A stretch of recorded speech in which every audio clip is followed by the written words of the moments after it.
പാർട്ടിയുടെ മുഖം വികൃതമാക്കിയ പ്രവൃത്തിയാണ് രാഹുൽ നടത്തിയതെന്ന് രാജ്മോഹൻ ഉണ്ണിത്താൻ MP പുറത്താക്കാൻ വൈകിയില്ലെന്നും ധാർമ്മിക മൂല്യമുണ്ടെങ്കിൽ രാഹുൽ MLA സ്ഥാനം രാജിവെക്കണമെന്നും രാഹുലിന് പൊതുപ്രവർത്തനം തുടരാൻ അർഹതയില്ലെന്നും ഉണ്ണിത്താൻ MP പറഞ്ഞു.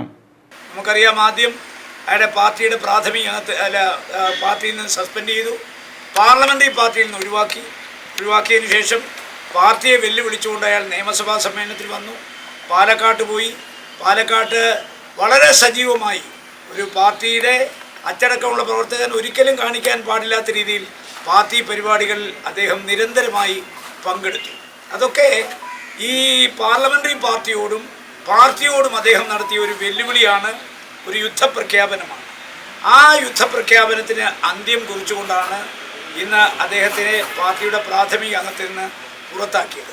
അദ്ദേഹത്തിന് ജാമ്യം കിട്ടുന്നോ ഇല്ലയോ എന്നുള്ള കാര്യം ഇറലവൻ്റാണ്. നമ്മളെ സംബന്ധിച്ചിടത്തോളം കോടതി അദ്ദേഹത്തിന് ജാമ്യം കൊടുക്കട്ടെ കൊടുക്കാതിരിക്കട്ടെ, അദ്ദേഹത്തിൻ്റെ കേസിൽ അദ്ദേഹത്തെ വെറുതെ വിടാതിരിക്കട്ടെ, എന്തും ആകട്ടെ, ഈ കേസിൻ്റെ അവസാനത്തെ നടപടിക്രമങ്ങൾ എന്തുമാകാം.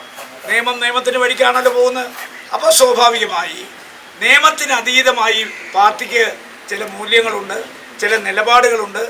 ആ മൂല്യങ്ങളും നിലപാടുകളെയാണ് ജനങ്ങൾ വിലമതിക്കുന്നത്. അപ്പോൾ കോൺഗ്രസ് പാർട്ടിയുടെ സൽപ്പേരിന് കളങ്കം ചാർത്തുന്ന, കോൺഗ്രസ് പാർട്ടിയുടെ മുഖം വികൃതമാക്കുന്ന ഒരുപാട് കാര്യങ്ങളാണ് കഴിഞ്ഞ കുറേ കാലമായി അയാൾ ചെയ്തുകൊണ്ടിരിക്കുന്നത്. അതുകൊണ്ട് പാർട്ടി ഇന്നെടുത്ത നടപടിയിലൂടെ അദ്ദേഹം പാർട്ടിയുടെ ഒരു പ്രാഥമിക അംഗത്വം അല്ലാതായിരിക്കുന്നു. KPC പ്രസിഡന്റ് പറഞ്ഞ അതേ അഭിപ്രായമാണ് എനിക്ക്. അദ്ദേഹം രാജിവെക്കേണ്ടത് ഒരു സാമാന്യ മര്യാദയുടെ ഭാഗമാണ്.